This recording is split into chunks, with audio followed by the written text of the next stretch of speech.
In this video, we will discuss Newton's first law of motion and look at some application problems. Newton's first law states that every object will remain at rest or in uniform motion unless compelled to change by an external force. I don't know about you, but to me that sounds a little complex. So I reworded it to an object will remain at rest or maintain a constant velocity unless it is acted on by an unbalanced force. In our first diagram, we see that a box is at rest, and according to Newton's first law of motion, this box will remain at rest unless it is acted on by an unbalanced force. In the second diagram, we see that we push the box to the right. So according to Newton's first law of motion, this box must maintain a constant velocity. However, we see that the box slows down and comes to a stop. So you may be wondering, what is this unbalanced force that caused our box to stop? Well, if you remember from the last video, we said that the force that resists sliding between surfaces is the force of friction.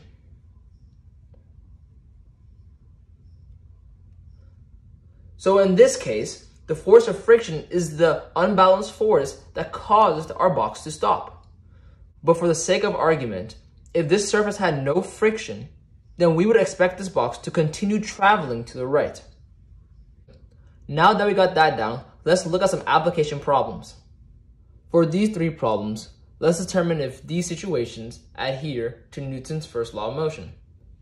In our first problem, it says that a water bottle at rest will remain at rest unless disturbed by an external force. Well, this is true. This comes straight out of our definition of Newton's first law of motion. An object will remain at rest unless it is disturbed by an unbalanced force. Now let's look at our second statement. It says that an unbalanced force on an object will never change the object's direction. Well, we can say that this statement is completely false.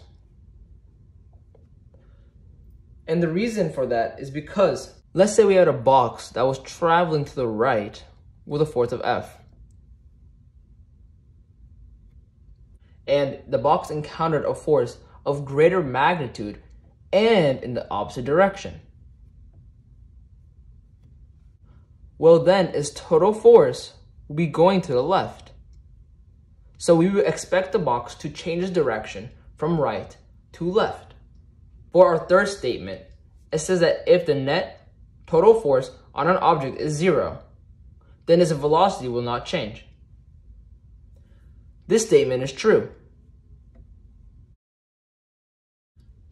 And the reason it is true is because if we had an object traveling in space at some velocity